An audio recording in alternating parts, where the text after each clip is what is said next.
ایک دن ایک جنگل میں ایک عجیب منظر تھا۔ ایک ہرن جو قدرتی طور پر شیر کا شکار ہوتی ہے، وہ دو بڑے شیروں کے ساتھ بے خوف چل رہی تھی۔ ایک دانا نے یہ منظر دیکھا تو حیران رہ گئے۔ اس نے ہرن سے پوچھا، اے ہرن، تمہیں ان خونخوار درندوں سے ڈر نہیں لگتا؟ ہرن مسکرائی اور بولی، کئی سال پہلے ان کی ماں مر گئی تھی۔ یہ دو ننھے شیر کے بچے بھوکے اور تنہا تھے۔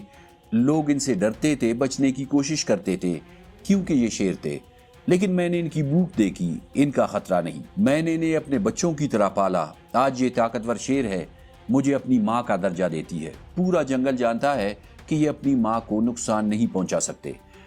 دانشمند نے بات کی گہرائی کو سمجھ لیا۔ قریب کے درخت پر ایک طوطا بیٹھا سب سن رہا تھا۔ اس نے سوچا، اگر میں بھی کسی کی مدد کروں تو مجھے بھی انعام ملے گا۔ وہ مدد کی نیت سے اڑا۔ رستے میں اسے زمین پر ایک زخمی سانپ دکھائی دیا۔ اس کے جسم میں کانٹا پھنسا تھا۔ طوطا نیچے اترا، اس نے کانٹا نکال لیا۔ سانپ کو سکون ملا، مگر اگلے ہی لمحے اس نے طوطے کو ڈس لیا۔ طوطا زخمی ہو کر زمین پر گر گیا۔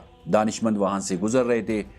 انہوں نے طوطے کو دیکھا اور پوچھا، کیا ہوا؟ طوطے نے کہا، میں نے آپ اور ہرن کی بات سنی تھی۔ ہرن نے کبھی شیروں کے بچوں کی مدد کی تھی، اس لیے وہ اس کی حفاظت کر رہے تھے۔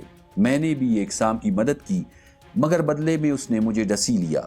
دانشمند نے کہا، اے نادان طوطے، ہرن نے ان کی مدد کی جن کی فطرت میں وفاداری اور شکر گزاری تھی، مگر تم نے اس کی مدد کی جس کی فطرت ہی زہریلی ہے۔ دوستو، اس کہانی کا سبق واضح ہے۔ کچھ لوگ فطرتاً نقصان پہنچاتے ہیں۔ آپ ان کی مدد کریں گے تو وہ سب سے پہلے آپ ہی کو نقصان دیں گے۔ اور کچھ لوگ احسان نہیں بھولتے، وہ وقت آنے پر ساتھ کھڑے ہوتے ہیں۔